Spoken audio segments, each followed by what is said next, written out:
my speech in 3, 2, 1, go.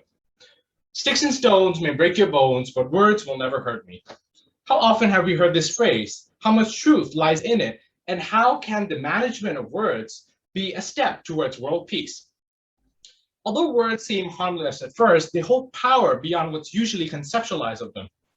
Here's an interesting fact. Did you know that the leading cause for lung cancer isn't smoking, but rather pollution? Shocking, isn't it? Well, just for an instant, some of you actually believe me or question your general knowledge momentarily, even when you know that the information I hold isn't truthful. Some of you may have even taken this as an excuse to start smoking.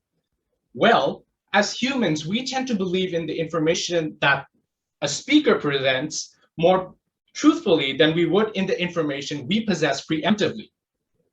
In the age where social and information media are so dominant, it becomes important as to how we choose to portray our controversial thoughts. And no, I'm not talking about the memes that you post online. Well, this does make us think, can the words we speak be a means to peace or a gateway to destruction?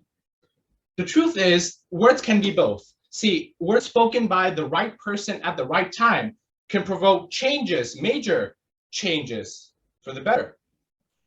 Martin Luther King Jr., for example, started the revolution of African American rights in the United States at a time of oppression and segregation. His words in his speech, "I have a dream," were taken as an encouragement to those people under oppression, and it acted as a wake-up call to those who supported segregation. But not everyone uses this power for good.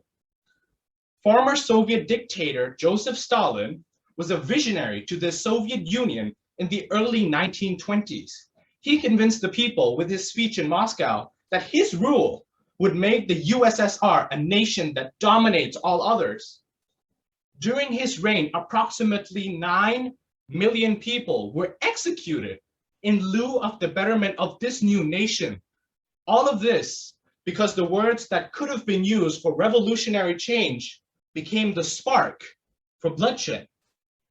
So how do we harness such a power?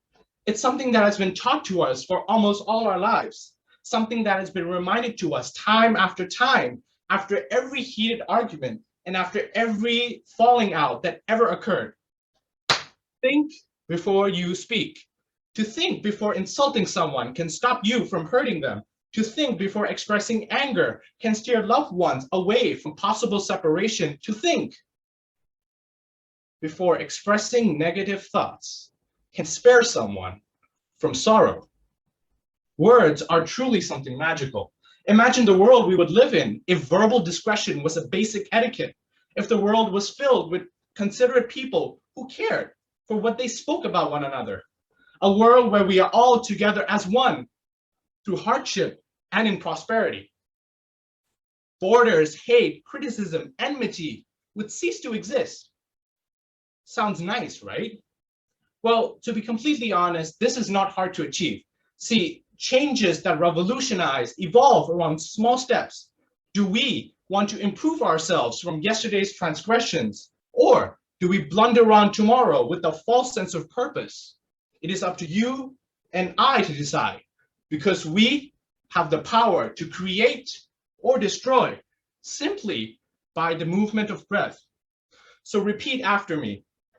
Sticks and stones may break my bones, but my words will never hurt others. That is the change I want to see in this world. Thank you.